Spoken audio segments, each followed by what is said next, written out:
자, 오늘은 축복의 주인공 두 번째 시간 11조에 대한 말씀 주제를 가지고 말씀을 증거해야 하는데 11조에 대해서 설명하려면 쓰이는 많은 본문들이 유명한 본문들이 있는데 오늘 어떻게 마태복음 25장하고 헌금하고 어떤 관련이 있을까 생각이 되어질지 모르지만 또 하나님께서 말씀을 준비하는 과정에서 이 말씀을 주셨어요. 이 말씀에 또 깊은 의미들을 깨닫고 여러분들의 축복의 원리가 열려지는 은혜가 있기를 원합니다. 우리 말씀의 제목을 함께 따라하시겠습니다. 주인의 법칙. 11조에 대한 말씀 혹은 헌금에 대한 말씀처럼 사람들의 마음속에 오해를 많이 일으키는 말씀도 없는 것 같습니다. 왜 교회에서 돈 이야기를 하지? 왜 목사님이 돈을 내라고 하지? 이렇게 이제 오해를 한다라는 거예요. 그래서 이런 말씀을 들으면 시험에 들거나 교회를 안 다니겠다고 하거나 그런 사람들이 실제로 세상에도 많이 있는 것 같습니다. 그런데 이 오해는 왜 생기게 될까요? 그것은 이 11조를 하나님이 왜 제정하셨는지에 대해서 그 의미를 잘 모르기 때문이기도 하지만 무엇보다도 하나님께 대한 신뢰가 없기 때문이에요. 다시 말하면 우리 하나님이 우리와 기싸움하는 존재가 아니라는 것입니다. 우리는 어떻게든 하나님한테서 안 뺏겨야 되고 하나님은 어떻게든 우리에게서 뭔가 하나라도 더 빼앗으려고 하는 그런 관계가 아니라는 것입니다. 하나님께서 우리에게 물질적인 어떤 명령을 주실 때 보시는 것은 그 물질 자체가 아니에요. 하나님 돈이 모자라신 분이 아니라는 거예요. 그럼 하나님이 뭘 보시느냐? 그 물질을 통해 보여지는 우리의 태도를 보신다라는 거예요. 그래서 오늘 말씀이 21절을 한번 보실까요? 자, 읽어보겠습니다. 시작. 그 주인이 이르되 잘하였도다 착하고 충성된 종아, 네가 적은 일에 충성하였음에 내가 많은 것을 내게 맡기리니 내 주인의 즐거움에 참여할지어다. 아멘. 자, 잘하였도다. 태도를 보시는 거예요. 태도를 보니까 잘하였도다. 어떤 태도요? 충성하였다. 네가 충성하였다. 신실하였다. 나에 대하여 신실하였다. 나에 대하여 충성되었다. 하나님이 뭘 보신다고요?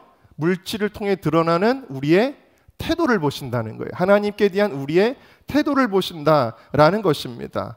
5달란트 맡았던 종과 2달란트 맡았던 종은 주인의 의도를 오해하지 않고 받아들입니다. 그래서 주님께 대하여 충성하죠. 주인을 사랑하는 마음이 있으니까 그냥 월급쟁이처럼 내가 할 것 딱 하고 그리고 나서 내가 받을 거 딱 받고 그런 관계가 아니라는 거예요. 이 5달란트 맡았던 종하고 2달란트 맡았던 종은 정말 중심으로 주인의 명령에 순종하고 충성하고자 하는 그런 마음이 있었던 것을 우리가 볼 수가 있습니다. 그런데 문제는 누구예요?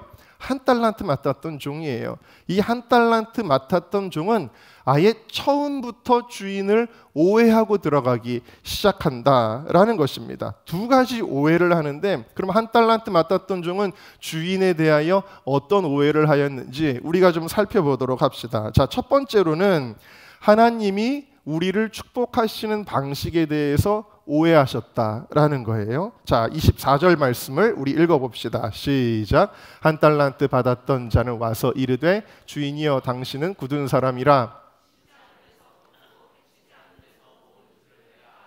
자, 하나님은 어떤 분이시냐면 심지 않은 데서도 거두지 않는가, 해치지 않은 데서도 모으지 않는가. 이건 뭐예요? 하나님은 실제로 이 세상 만물을 무에서 유를 창조하신 하나님이시잖아요.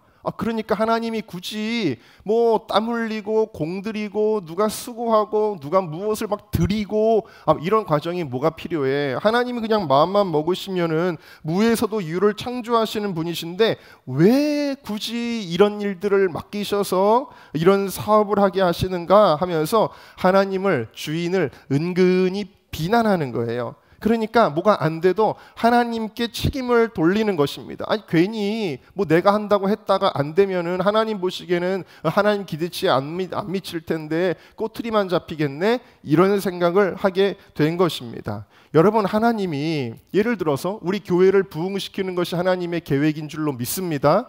그러면 하나님이 그냥 무에서 유를 창조하시는 분인데 뭘 우리한테 그렇게 전도해라 뭘 그러세요 하나님. 그냥 하나님이 다 모아오세요. 메추라기도 한 번에 모아다가 이스라엘 백성에게 먹이셨던데 그냥 막 사람들 마음속에 꿈에도 막 주님이 나타나셔서 막 걸어오게 만들면 되시지 않아요? 이렇게 우리가 생각할 수 있다는 거죠. 근데 하나님의 일하시는 방식은 그런 것이 아니다라는 거예요. 하나님이 우리를 축복하시는 법칙이 있어요. 그것은 자연법입니다. 하나님이 이 세상을 통치하시는 하나님의 법칙이 있어요. 그건 뭐냐면 갑자기 가을이 돼가지고 열매를 턱 주시고 갑자기 가을이 돼서 곡식이 턱 주시고 이런 게 아니라는 거예요. 하나님 어떻게 하세요? 씨를 뿌리고 그 씨를 자라게 하고 그리고 열매를 최후에 걷게 하시는 하나님이시다. 그래서 오늘 말씀에 뭐라 그랬냐면 내가 심지 않은 데서 거두고 해치지 않은 데서 모으는 줄을 네가 알았느냐? 이 말씀은 뭐예요? 하나님은 심어야 거두게 하시는 하나님이시다. 이런 뜻이에요. 하나님은 심지 않으면 거둘 수 없게 하신다. 그래서 이런 말씀이 많이 나오죠. 고린도후서 9장 말씀 우리 밑줄 친 부분만 같이 한번 노란색 부분만 같이 읽습니다. 시작. 사람이 그대로 거두리라. 그러니까 우리가 콩을 심어야 나중에 60배든 100배든 콩을 열게 되는 것이지 심지 않은 데서는 절대로 거둘 수가 없다라는 거예요. 그러면 우리가 하나님께 드리는 이 물질도 어떤 열매를 가져오게 되느냐? 마치 곡식을 심은 것처럼 마치 나무에 실과를 심었다가 그것이 열매 맺는 것과 똑같이 된다라는 거예요. 그래서 주님께서 말라기 3장에 11조에 대해 설명하실 때 이렇게 말씀하고 있어요. 자, 우리 말라기 3장 10절을 같이 읽읍시다. 시작. 만군의 여호와가 이르노라 너희의 온전한 11조를 창고에 들여 나의 집에 양식이 있게 하고 그것으로 나를 시험하여 내가 하늘 문을 열고 너희에게 복을 쌓을 것이 없도록 붙지 아니하나 보라. 할렐루야. 자, 하나님이 여러분들을 축복하십니다. 쌓을 것이 모자랄 정도로 하나님이 우리에게 부어주기를 원하시는 거예요. 근데 조건이 있어요. 그 조건이 뭐예요? 하늘나라의 창고에 들여라. 하늘나라 창고에 들이면 내가 너를 축복할 거야. 무슨 얘기예요?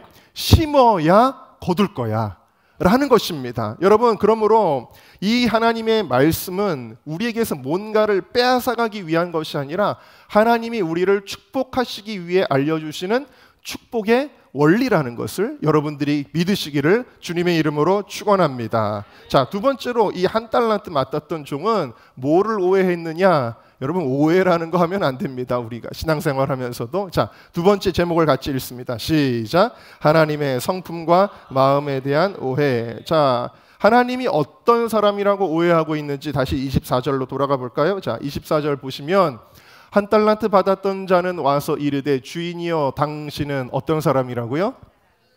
굳은 사람이라. 굳은 사람이라는 건 뭐예요? 아주 마음이 빡빡하고 강팍하고 아주 짜고 아주 인색하고 그런 사람으로 주인을 생각했다라는 거예요. 아니, 똑같은 주인인데 5달란트 맡았던 종과 2달란트 맡았던 종은 주인을 사랑하는 마음으로 충성을 하는 반면 이 1달란트 맡았던 종은 오해를 하고 있다. 주인의 마음에 대하여 아주 주인은 굳은 사람이야. 처음부터 오해하고 들어가니까 처음부터 행동이 달라지고 반응이 달라지더라는 사실입니다. 여러분, 하나님이 우리를 사랑하시는 그 마음을 오해하는 것, 이거를 하나님은 굉장히 싫어하십니다. 왜냐하면 우리 하나님은 인색한 분이 아니시기 때문입니다. 여러분의 자녀들도 그럴 때 있지 않아요? 여러분의 자녀가 막 뭐가 뒤틀렸어요. 마음이 어떻게 좀 핀토가 나갔어요. 그럴 때 막 이런 얘기를, 엄마가 나한테 해준 게 뭐가 있어? 엄마는 맨날 나한테 이거 해라 저거 해라 그럼 엄마가 나한테 해준 게 뭐가 있어? 막 이러면 여러분 속상해요? 안 속상해요? 속상하죠. 내가 우리 아들을 얼마나 사랑하는데, 내가 우리 딸을 얼마나 사랑하는데 막 이런 식으로 나오면은 속상한 거 아니에요? 엄마의 마음, 아빠의 마음을 오해하면 안 되잖아요, 여러분. 아멘입니까? 자, 그런데 이 1달란트 맡았던 종은 뭐라 그러냐면, 뭘 이런 걸 맡겨가지고 또 고생을 시키는 거. 당신은 굳은 사람이라. 나중에 책망하려고 결산할 때 보니까 당신은 굳은 사람이잖아요. 그러면서 이 책임을 하나님께 돌리고 있는 것이죠. 그러나 여러분, 우리 하나님은 전혀 인색한 분이 아니시잖아요. 우리 하나님의 마음은 무엇입니까? 말라기 3장 말씀 다시 우리 색깔이 있는 부분만 같이 읽어보겠습니다. 시작. 내가 하늘 문을 열고 너에게 복을 쌓을 것이 없도록 붙지 아니하나 보라. 12절로 가겠습니다. 시작. 너희 땅이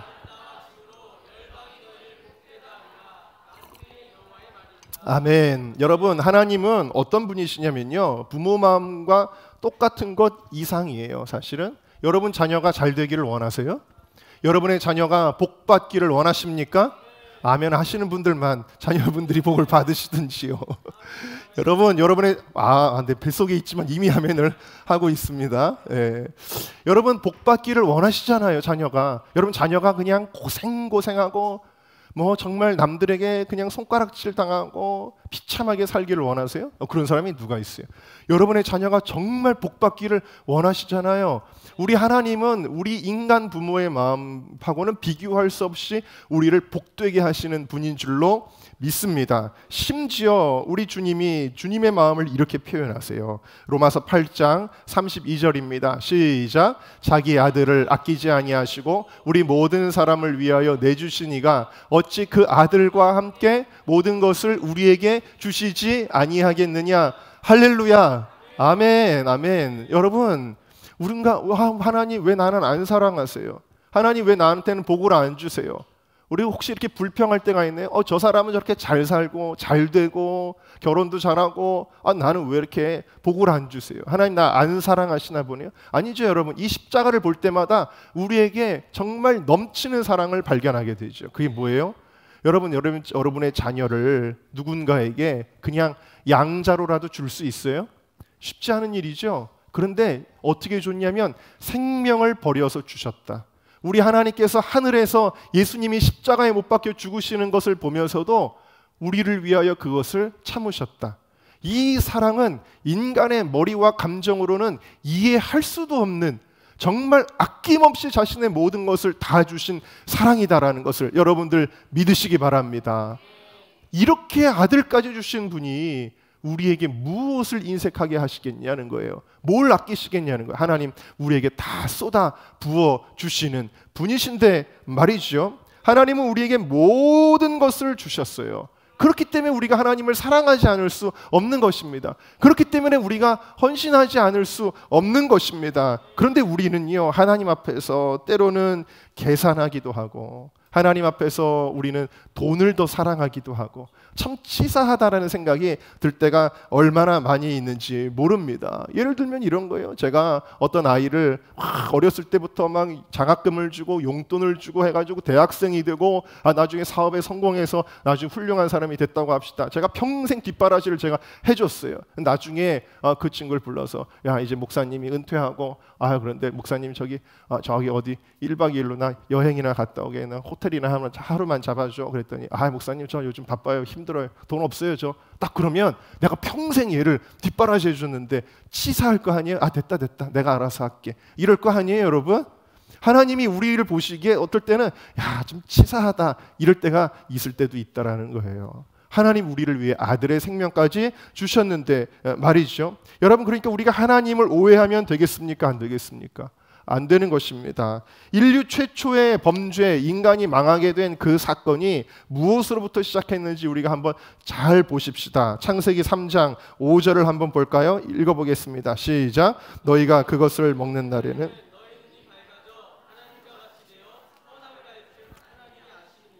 네. 그러니까 마귀가 뭐라고 이야기를 하냐면 하나님이 너 선악과 왜 못 먹게 하는 줄 알아? 선악과를 왜 못 먹게 했죠? 하나님이 아담과 하와를 잘 되게 하려고 먹지 말라 그런 거예요. 맞죠 여러분? 하나님이 그거 먹지 않아야 영원한 생명을 누리니까 하나님이 그거 먹지 말라고 하신 거예요. 그런데 마귀가 와서 쑥닥쑥닥 얘기하니까 오해를 금방 일으켜요. 어떻게 오해했어요? 하나님 치사하시다. 그 맛있는 꿀단지 혼자 드시려고 방 안에다가 숨겨놓으셨네? 이거 먹으면 우리가 하나님처럼 될까봐, 하나님하고 똑같이 될까봐 하나님이 그거 싫어가지고 이거를 먹지 말라고 하셨네? 라고 뭐 한 거예요? 오해를 한 거예요. 하나님에 대하여. 하나님에 대하여 오해하니까 죄 짓는 것은 쉬워졌어요. 그냥 바로 죄를 짓습니다. 자기를 합리화하게 된 것입니다. 여러분, 이렇게 하나님을 오해하니까 그 결과가 무엇입니까? 창세기 2장 17절에 주님이 말씀하신 것처럼 이것을 네가 먹는 날에는 정령 죽으리라 하였는데 하나님을 오해한 결과는 죽음이 되었다. 자, 오늘 말씀에 이 한 달란트 맡았던 종이 주인을 오해한 결과가 무엇입니까? 30절 말씀을 읽어봅시다. 시작. 이 무익한 종을 바깥 어두운 데로 내쫓으라. 거기서 슬피 울며 이를 갈리라 하니라. 여러분, 이게 어느 장소에 대한 묘사이죠?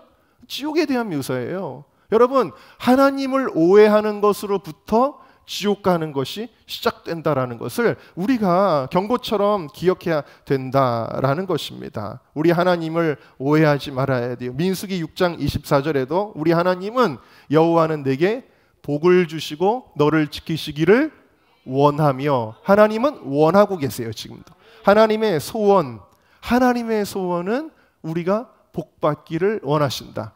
하나님은 금년 한 해에도 여러분들을 지켜주기를 원하신다.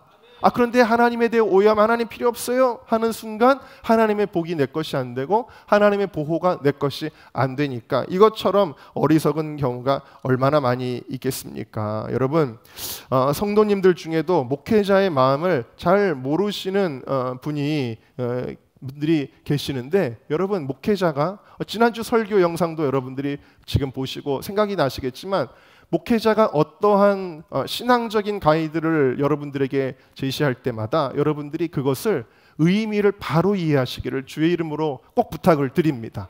여러분들이 잘 되기 위해서, 여러분들이 생명을 누리기 위해서지 여러분들하고 기싸움하면서 여러분들의 내가 시간을 좀이라도 뺏기 위하여, 물질을 뺏기 위하여 이렇게 하는 것이 아니라는 것이죠. 우리 청년들 중에 이제 이사를 하는 바람에 이제 우리 교회에 등록하게 된 청년이 있습니다. 그런데 먼저 다니던 교회에서, 지금은 멀어서 못 가지만 먼저 섬겼던 교회에서 제가 한번 물어봤어요. 그 교회는 이제 청년들이 많았던 교회인데 그 교회는 청년들이 이성교제 할 때 무슨 가이드가 있니? 라고 제가 좀 물어봤습니다. 그랬더니 뭐라고 이야기를 하냐면 누가 좋아하는 사람이 있으면 막 자기네들끼리 막 사귀는 것이 안 된다는 거예요. 어떻게 하냐면 마음에 드는 형제가 생겼다. 그러면은 그 담당 교역자에게 먼저 가서 말씀을 드린대요. 전도사님, 제가 아무개 형제가 너무 마음에 끌립니다.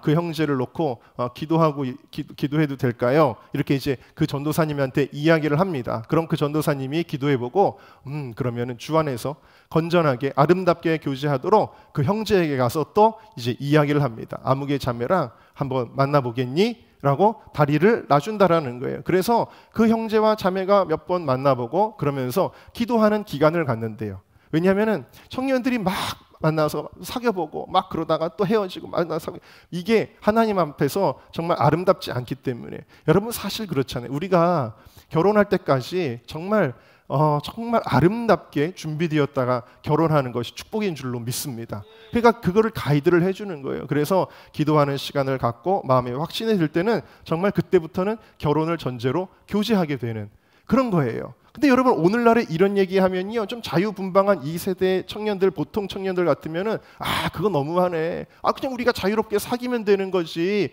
하고 어떻게 하게 될까요? 반발심이 들게 된다라는 거예요. 반발심이 들면서 이 교회는 너무 통제하네, 너무 규제가 많네, 이런 식으로 생각을 하게 된다라는 거예요. 근데 저는 그 이야기를 딱 들었을 때 정말 훌륭한 목회자의 방침이다라고 생각을 했습니다. 저도 그렇게까지는 안 하거든요. 그렇게까지는 못 하는데 우리 교회도 좀 그런 체계들을 세워야 되겠다. 그거는 청년들을 통제하기 위해서가 아니에요. 왜냐하면 청년들이 이성교제 때문에 젊은 날을 너무 많이 망치기 때문이에요. 그래서 여러분, 이렇게 정말 아름답게 하나님의 질서를 따라 교제하게 하는 것은 청년들을 위한 것이다. 이런 것에 대하여 여러분 오해하면 안 된다라는 사실입니다. 그래서 지금 그 교회가 가장 청년들이 부흥하는 교회 중에 하나로 그렇게 아름답게 성장할 수 있는 것이다 라는 것입니다. 어저께 무슨 일이 있었냐면 어제가 아니라 그저께인가요? 그저께 무슨 일이 있었냐? 금요일날 무슨 일이, 제 제자 중에 한 명이 지금 이제 형님 교회 다니는 제자 중에 한 명이 그 유명한 이제 선교사님 한 분이 남편에게 그렇게 얘기를 했대요. 4번 정도를 권유하면서 미국에서 어느 유명한 사역자가 와서 이제 집회를 하는데 그 집회에 참석을 해라. 그러면은 특별히 그 이제 예언 사역자인데 그 사역자를 만나게 해서 그래가지고 그 형제만을 위해서 예언해주겠다. 이렇게 이제 권유를 했다라는 거예요. 그 예언 사역자 굉장히 유명한 분이에요. 저도 잘 아는 사람입니다. 그 좋은 기회 아니겠어요? 그런데 이제 교육을 받은 게 있는 거예요. 안수기도 아무한테나 받으면 큰일 난다. 여러분 안수기도 아무한테 받으면 큰일 납니다. 왜냐하면 이게 임파테이션, 이게 기름 부음이라는 거는 흘러가는 거거든요. 접촉에 의해서. 그래서 여러분 잘못된 영을 가진 사람에게 안수기도 받으면요 잘못되는 거예요. 바로 잘못되는 거예요. 그래서 굉장히 위험한 거라는 걸 이제 알고 있으니까 그래가지고 자기가 나름대로 이제 생각을 하고 있다가 저한테 이렇게 이야기를 하는 거예요. 목사님, 아무개 선교사님이 남편에게 4번 정도 권유하셔서 아무개 어떤 이제 컨퍼런스를 가는데 그분에게 따로 기도받게 해주신다고 하는데 머리에 안수기도만 빼고 기도받아도 괜찮겠죠? 이러고선 저한테 이제 어제 금요일날 카톡이 왔어요. 카톡이 왔는데 제가 뭐라고 대답했는지 아십니까? 제가 이렇게 대답했습니다. 니네 담임 목사님한테 허락받고 가야지. 제가 이렇게 얘기를 했습니다. 여러분 물론 저랑 이제 제가 워낙 이제 어렸을 때부터 제가 가르치고 자라가지고 지금도 뭐 서기청 사역도 많이 도움이 되고 하지만 그래도 자기 담임 목사님한테 허락받아요. 왜 나한테 그걸 얘기하고 그리고 그냥 가면 어떻게 그거를. 여러분 집회 같은 거 아무리 제가 그래서 이렇게 얘기를 그랬더니 나 말고 니네 담임 목사님 허락받고 그랬더니 2단 아니더라도 항상 외부 집회는 그렇게 하는 거라고 제가 이야기를 했습니다. 그랬더니 네. 그래서 바로 전화를 이제 드렸어요. 그리고 다른 전화를 드리고 나서 그냥 세미나만 참석하고 기도는 받지 않는 걸로 하기로 했습니다. 이렇게 이제 왔습니다. 근데 저는 이제 그 목회자의 마음을 알죠. 성도들이 어디를 가겠다고 하면요 사실은 안 갔으면 좋겠다라는 마음이 들 때가 있어요. 그거는 무슨 교인 뺏기기 싫어서 그게 아니라 여러분 그게 있습니다. 그러니까 정말 교회 중심의 신앙생활을 하는 게 중요하거든요. 그래서 안 갔으면 좋겠다 이런 마음이 들어도 그냥 허락할 때가 있어요. 왜냐하면 너무 가고 싶은데 가지 말라 그러면 그게 속상하잖아요. 그래서 그렇게 할 때가 있는데 어쨌든 그래도 이제 저희 형님도 그렇게 했나 그래서 그럼 가긴 가는데 기도는 받지 말아라 이렇게 말씀을 하신 것 같아요. 그래서 제가 그래 잘했어 그랬습니다. 그리고 나서 시간이 좀 지나갔어요. 지나갔는데 갑자기 카톡이 저한테 왔습니다. 뭐라고 카톡이 왔냐면 목사님 10분 뒤에 시작하는데 분위기가 좀 이상해서 저희 자리가 또 맨 앞에 VIP라고 맨 앞자리를 줬대요. 맨 앞쪽에 배정되어 있는데 도망가는 중입니다. 예관교회에 철야가는 중입니다. 이러고 카톡이 왔어요. 그래서 제가 마음이 좋더라고요. 여러분 이런 권고를 기쁨으로 받아들이는 자에게 하나님이 축복하시는 거예요. 아니 그날 가가지고 얼마나 특이한 거를 본다고 얼마나 특이한 음성을 듣는다고 여러분 그런 거 아니에요. 하나님은 그렇게 인도하시는 분이 아니십니다. 여러분 하나님은 권위에 순종하고 여러분 오해하지 않는 거 목회자의 마음을 오해하지 않는 것을 하나님이 축복하신다라는 것을 여러분들이 믿으셔야 된다라는 것입니다. 여러분 오해하지 않는 거는 뭐냐면 2가지를 보여주는 첫 번째로는 신뢰 하나님을 신뢰하는 거 혹은 교회에서는 목회자를 신뢰하는 것이 오해하지 않는 비결이죠. 2번째는 오해하지 않는 거는 겸손이에요. 교만한 사람들은 오해를 잘합니다. 이 왜 저러지 저러 이러고 오해를 잘해요. 근데 겸손한 사람들은 오해를 하지 않습니다. 여러분 제가 이 얘기를 청년들한테 주중에 해줄까 말까 하다가 아껴놨다가 오늘 지금 얘기하는데 지난주 월요일에 통일광장 기도회를 금년도 첫 번째 통일광장 기도회를 우리 청년들이 섬겼습니다. 추운데 고생을 그날 또 날씨도 되게 추웠거든요. 추운데 고생을 많이 했습니다. 그리고 나서 가까우니까 또 제가 용산으로 끌고 가가지고 용산에서 같이 또 이제 기도를 했습니다. 추운데 고생했어요. 밥을 먹여야 돼. 그래서 이제 순댓국 집에를 갔습니다. 그것도 텔레비전에 나오는 맛있는 순댓국 집에를 이제 갔어요. 가가지고 이제 자, 얘네들아, 근데 이제 그 순댓국을 이제 뭐 각자 사 먹는 것도 아니고 이제 누가 이제 사주기로 했습니다. 사주기로 했는데 청년, 야, 니네 뭐 먹을래? 그러고 제가 이제 물었습니다. 애들한테 메뉴를 고르라는 얘기였죠. 그런데 이제 아이들이 처음에 순댓국을 하려다가 뭐라 그러면 순댓국 특을 먹겠대요. 특을 먹겠는데 제가 살짝 곁눈질로 살짝 봤습니다. 근데 제가 딱 보니까 순댓국 특이 되게 비싼 거예요. 그래가지고 보니까 순댓국이 9,000원인데 순댓국 특이 딱 보니까 18,000원인 거예요. 제 눈에는. 그래가지고 되게 비싸네. 근데 순댓국 특을 먹겠다 그러더니 저도 특, 나도 특. 제가 얘네들이 너무한 거 아니야 이거? 아니 그래도 자기들 돈으로 먹는 것도 아닌데 남이 사주는 건데, 제가 사주는 거라면 사줄 수 있겠는데 내가 사는 것도 아니니까 야 이건 좀 아닌 것 같다. 그래서 처음에는 니네 뭐 먹을래 해놓고는 다 짜장면 먹어, 그거랑 똑같이 된 거예요. 그래서 다 순댓국을 먹으라 그랬어요. 그래가지고 그때는 제가 이제 무슨 생각했냐면, 아 이런 것도 아이들한테 가르쳐야 되겠다.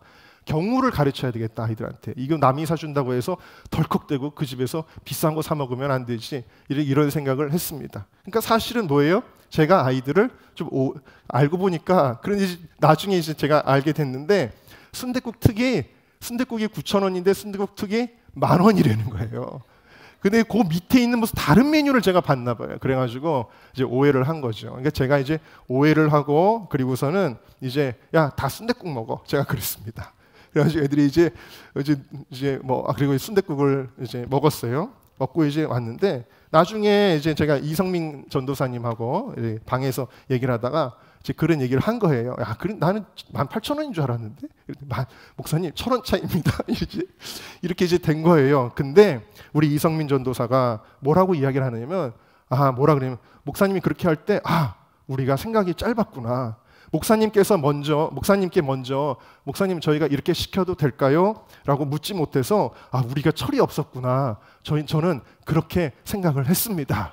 그러는 거예요. 근데 여러분 그 대답이 저를 되게 기분 좋게 했어요. 무슨 얘기냐면, 여러분 제가 어떤 결정을 내려도 목사님을 신뢰하는 거예요. 할렐루야. 목사님은 마음이 굳은 사람이라 겨우 1,000원 가지고 이렇게 오해하지 않는 거고, 오히려 목사님이 뜻이 있어서 저렇게 하시는구나 라고, 뭐예요? 그게 오해하지 않는 것은 신뢰하는 것이다. 여러분 하나님에 대하여 우리가 오해하고, 하나님 나한테 어떻게 이러실 수 있어요, 저러실 수 있어요, 원망하고 불평하고, 그리고 우리 삶 가운데 내가 이해할 수 없는 그런 일들이 벌어질 때마다 왜 이런 일이 나에게 일어납니까 하고 우리가 하나님을 오해할 때가 많이 있지만, 여러분 오해하지 않아야 돼요. 왜? 하나님을 신뢰한다면 하나님은 나를 가장 좋은 길로 인도하시고, 뭔가 내 생각에 내 마음에 안 드는 일이 있더라도 뭐예요? 하나님이 다 뜻이 있겠지. 이것을 신뢰하는 저와 여러분 모두가 다 되시기를 주님의 이름으로 축원합니다. 자, 그러면 하나님은 우리가 오해할 소지가 많음에도 불구하고 우리에게 물질의 헌신을 요구하시는 것일까? 왜 11조를 아예 율법으로 정해 놓으셨을까? 자, 1번. 자, 오늘 이제 법칙인데 같이 읽겠습니다. 시작. 주인은 하나님이시다. 자, 여러분 지금 이 예수님이 예를 든 이 이야기는 주인공이 누구랑 누가 나와요? 주인하고 종이 나오는 거예요. 자, 하나님이 무엇으로 묘사되고 있어요?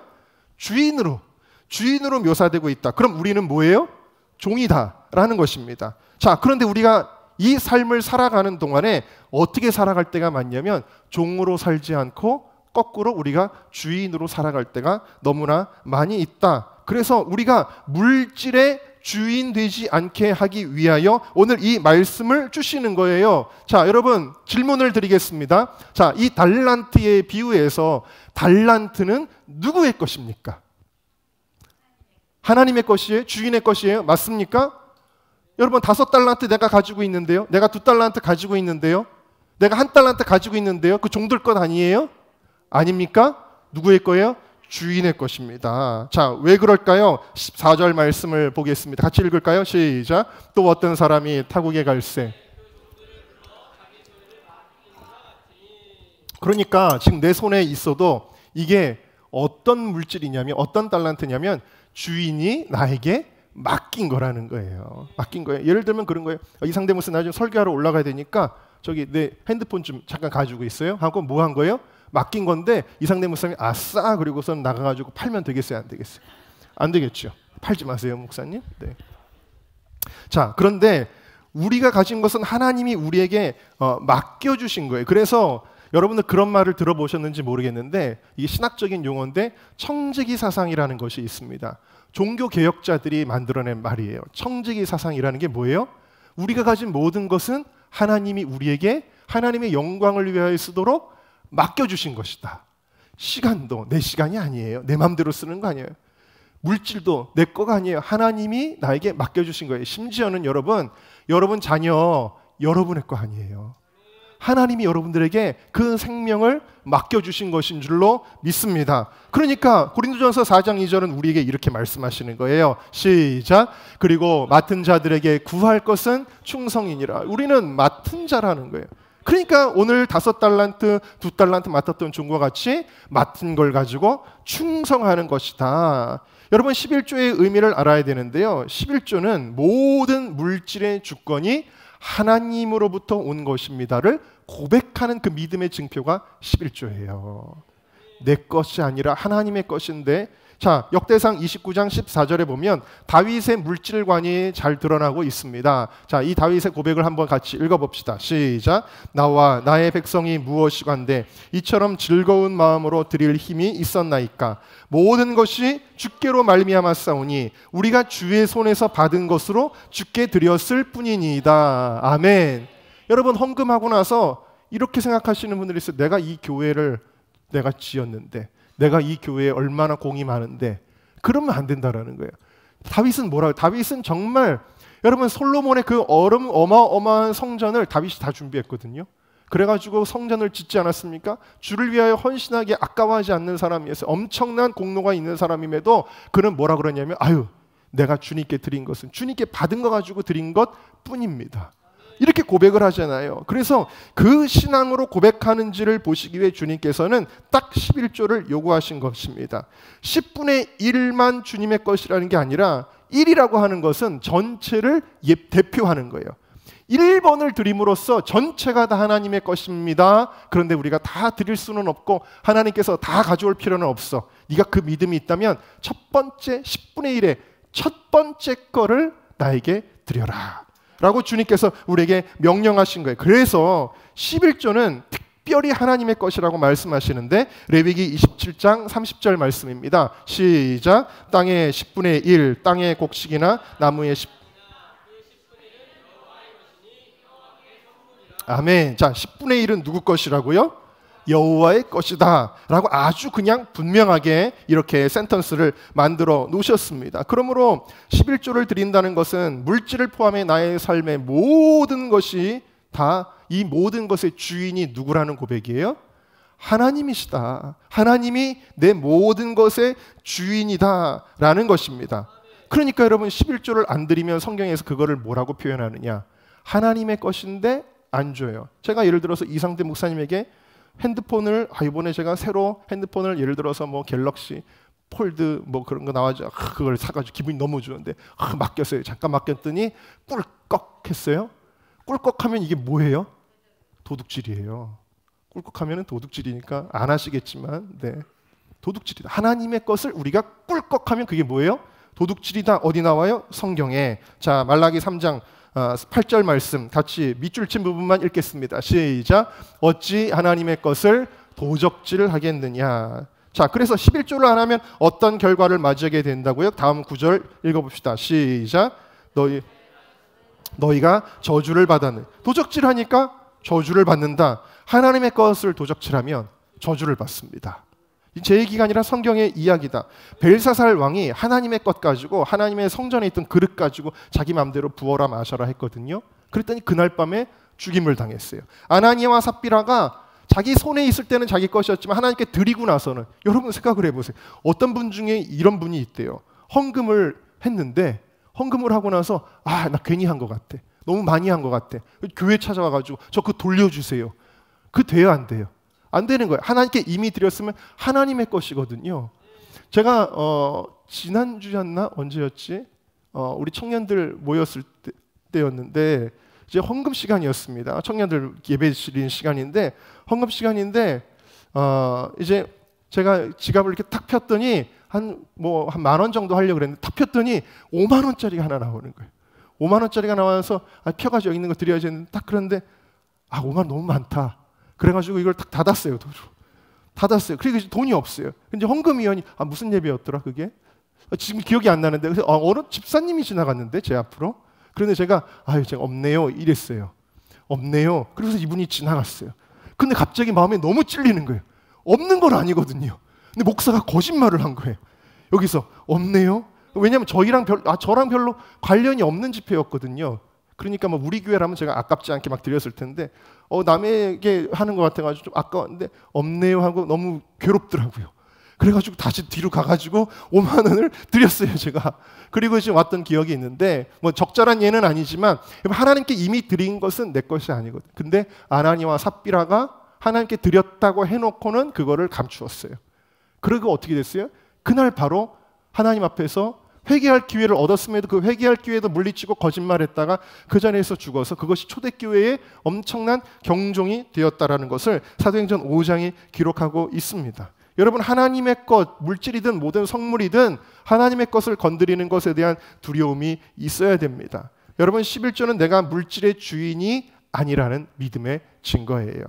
제가 어느 그 상담 사이트에서 어떤 목사님이 11조에 대한 그 상담을 대답을 한 거를 본 적이 있는데 너무 대답을 잘하셨다. 그래가지고 제가 그거를 퍼왔습니다. 자, 어떤 분이 이렇게 질문을 했습니다. 11조를 선교단체나 가난한 사람에게 보내주고 싶은데요.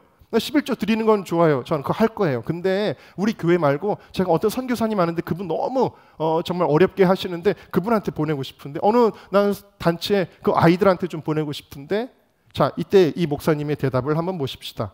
왜 하나님의 것을 가지고 생색내십니까?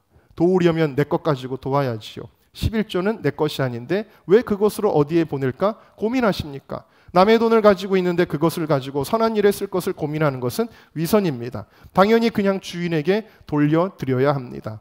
소유권도 결정권도 다 드려야 진정한 드림입니다. 할렐루야. 이 대답의 뜻이 뭔지 여러분들은 아시겠어요? 여러분, 내 마음대로 돕고 싶은 사람 돕는 게 아니라 이 11조는요 하나님께 드리는 거예요. 내가 섬기는 제단에 드려야 될 줄로 믿습니다. 자, 이것이 그러면 왜 중요한가? 주님이 주인 되실 때 주님이 책임지시고 복을 주시기 때문이다. 그런 거예요. 자, 두 번째 주제로 빨리 가야 되겠네요. 두 번째 주제 같이 읽습니다. 시작.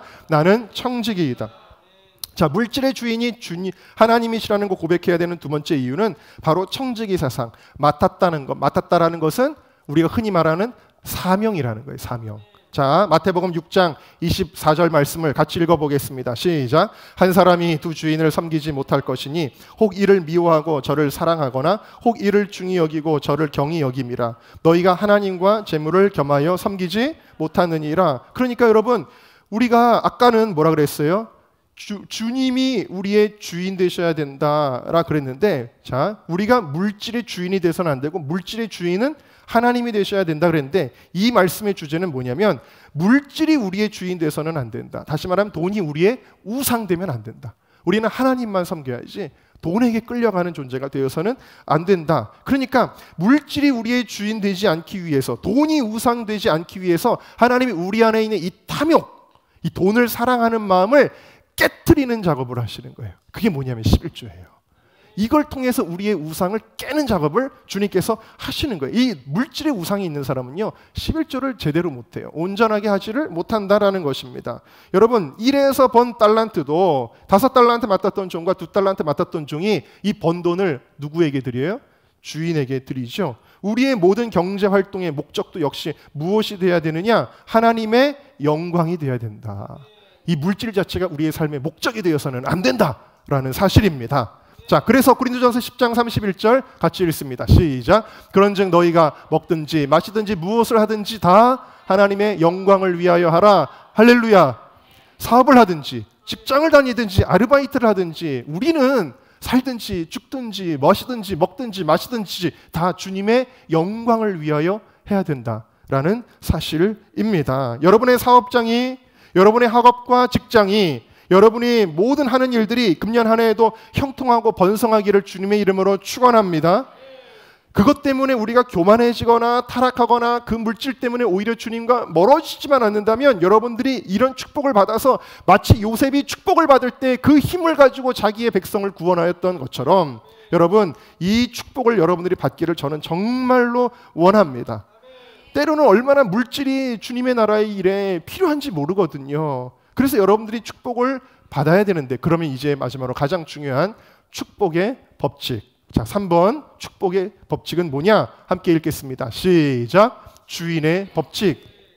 주인의 법칙. 자, 우리 21절 말씀을 다시 한번 보시면 내가 많은 것을 네게 맡기리니 그러니까 여러분, 물질적인 축복을 주시는 분은 근본적으로 누구셔요? 하나님이세요. 아무리 사장님이 나한테 월급 줘도 사장님이 나에게 복 주시는 사람이 아니에요. 하나님이 나를 복 주시는 거예요. 우리 가게에 아무리 손님들이 많아요, 손님들이 나를 먹여 살리는 게 아니에요.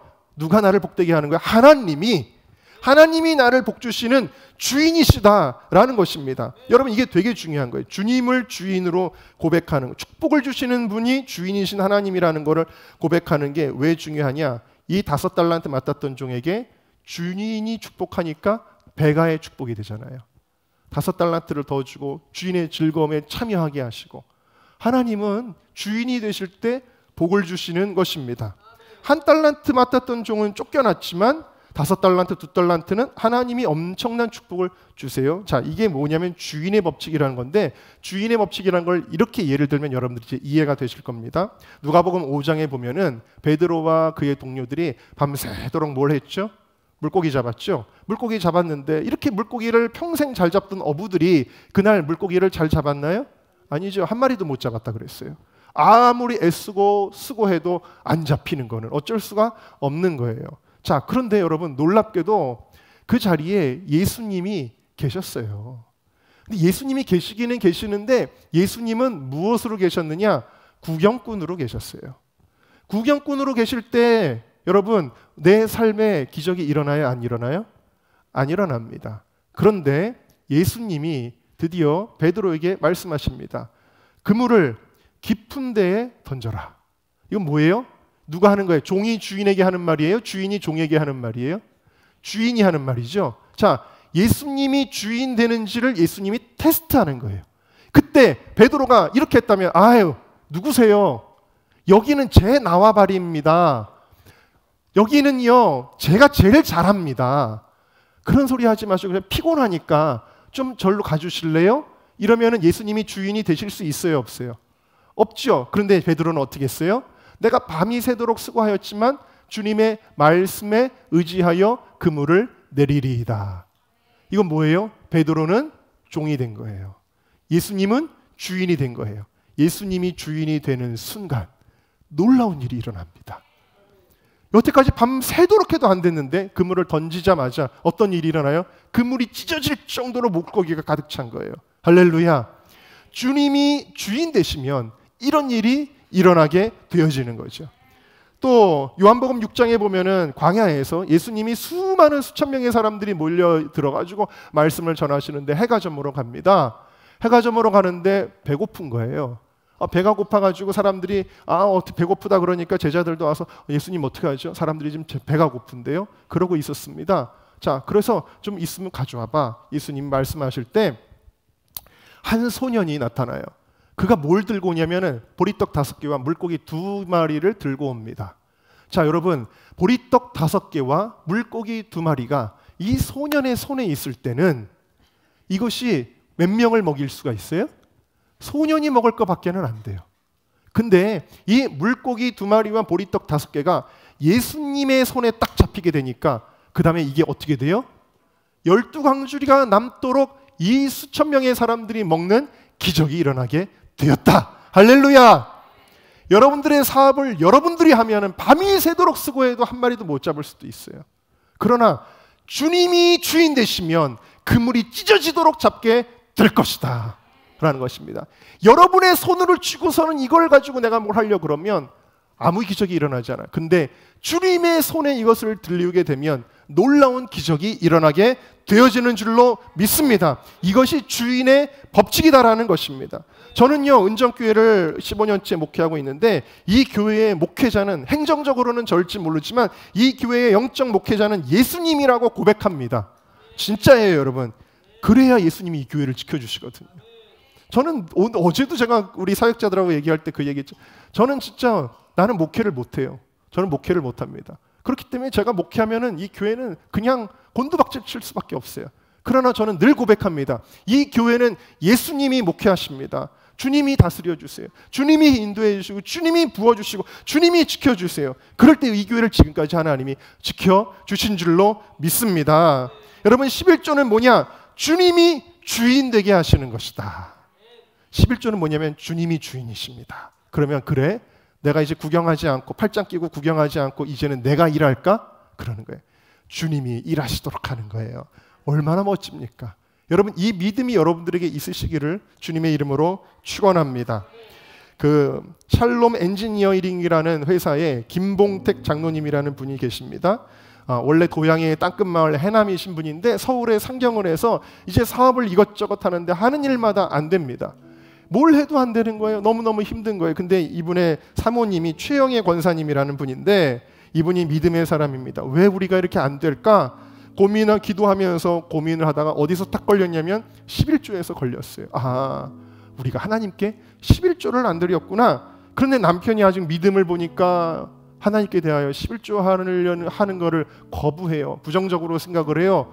그렇다고 해서 포기할 수가 없어서 어떻게 했냐면 이 여자 권사님이 남편 몰래 11조를 했습니다. 몇 년을 하게 되면 3년을 했는데 이 11조를 하는 동안에 하나님이 사업을 일으켜 주시는 거예요.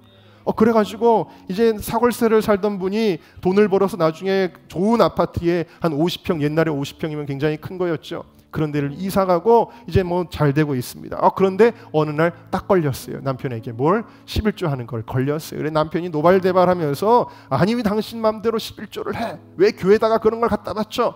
그래가지고 11조를 못 드렸더니 3개월 만에 이 사업이 폭삭 주저앉았어요. 그래가지고 다시 전세방으로 이사를 갔는데 남편 되는 이 김봉택 이제 후에 장로님 되신 분이 그러더랍니다. 안 되겠다. 11조 해라. 그래서 하나님이 다시 일으켜 주시고 작년에 2021년 58회 무역의 날 이 청탑 산업훈장 이 사업하는 사람들에게 주는 이 상을 받을 정 하나님이 복을 내려 주시고 하나님 나라를 위해 귀하게 쓰임 받고 교회에서는 충성하는 장로님이 되었다. 그런 이야기를 들었습니다. 여러분, 우리의 가정의 주인은 주님이십니다. 우리의 사업과 직장과 자녀들이 우리가 하는 손으로 하는 모든 일들의 주인이 주님이 되실 때 내가 해봐야 뭘 잘하겠어요? 주님이 하셔야죠. 여러분, 주님이 일하시게 하는 저와 여러분 되시기를 주님의 이름으로 축원합니다.